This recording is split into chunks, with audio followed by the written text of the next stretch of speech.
जय भीम, नमो बुद्धाय। स्वागत आप सभी का ट्रुथ लिटरेचर में। और आज के वीडियो में हम डिस्कस करेंगे उच्च जातियों ने निम्न जातियों को निम्न बनाए रखने के लिए साजिश रची। तो आइए इस वीडियो में हम जानेंगे कि किस प्रकार से ब्राह्मणों ने निम्न जातियों को निम्न बनाए रखने की साजिश रची। तो आइए शुरुआत करते हैं। बाबा साहब अम्बेडकर बोलते हैं कि हिंदुओं ने न केवल इन वन्य कबीलों को सभ्य बनाने के मानवतावादी लक्ष्य की दशा में कुछ नहीं किया, बल्कि उच्च जातियों के हिंदुओं ने निम्न जातियों को जो हिंदुत्व के दायरे में ही रहे हैं, उच्च जातियों के सांस्कृतिक स्तर तक उठने से समझबूझकर रोका है, मतलब जानबूझकर रोका है। मैं दो उदाहरण दूंगा। बाबा साहब अम्बेडकर बोल रहे हैं, एक सुनारों का, दूसरा पथाड़े प्रभुओं का। दोनों ही समुदाय महाराष्ट्र में प्रसिद्ध हैं, अपनी हैसियत बढ़ाने को इच्छुक अन्य समुदायों की तरह है। इन दोनों समुदाय ने भी एक समय ब्राह्मणों के कुछ तौर तरीकों और आदतों को अपनाने की कोशिश की थी। सुनार देवज्ञ ब्राह्मणों की शैली को अपनाते हुए भांज वाली धोती पहनने लगे थे और अभिवादन करने के लिए नमस्ते का प्रयोग करने लगे थे। भांज वाली धोती पहनना और नमस्कार करना दोनों ब्राह्मणों के चलन में आते थे। ब्राह्मणों द्वारा किए जा रहे इस अनुकरण ब्राह्मण समझे जाने की कोशिश ब्राह्मणों को अच्छी नहीं लगी।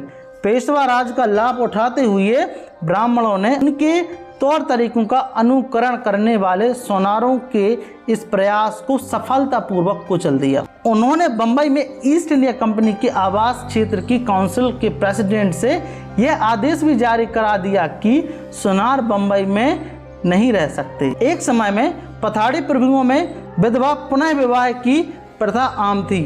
चूंकि ब्राह्मणों में यह रिवाज नहीं था, इसलिए इस जाति के कुछ लोग विधवा पुनः विवाह की इस प्रथा पर सामाजिक पिछड़ेपन की निशानी मानकर नाक भौं से करने लगे, मतलब नाराज से होने लगे। अपने समुदाय की हैसियत को ऊंचा उठाने के उद्देश्य से कुछ पथाड़े प्रभुओं ने अपनी जाति में व्याप्त विधवा पुनः विवाह की इस प्रथा को रोकने की कोशिश की। पूरा समुदाय दो हिस्सों में बट गया। एक हिस्सा इस नवाचार के समर्थन में था और दूसरा हिस्सा इसके विरोध में था। पेशवाओं ने उनका पक्ष लिया जो विधवा पुनः विवाह के समर्थन में थे, और इस प्रकार पथाड़े प्रभुओं को ब्राह्मणों का अनुकरण करने से रोक दिया गया। मतलब हम बोल सकते हैं कि जो प्रथाएं ब्राह्मण अपना रहे थे वह कोई और ना अपनाए, इसलिए इस प्रकार की साजिश हम बोल सकते हैं इन्होंने रची। हिंदू इस आधार पर मुसलमानों की आलोचना करते हैं कि उन्होंने तलवार के जोर पर अपने धर्म का प्रसार किया है।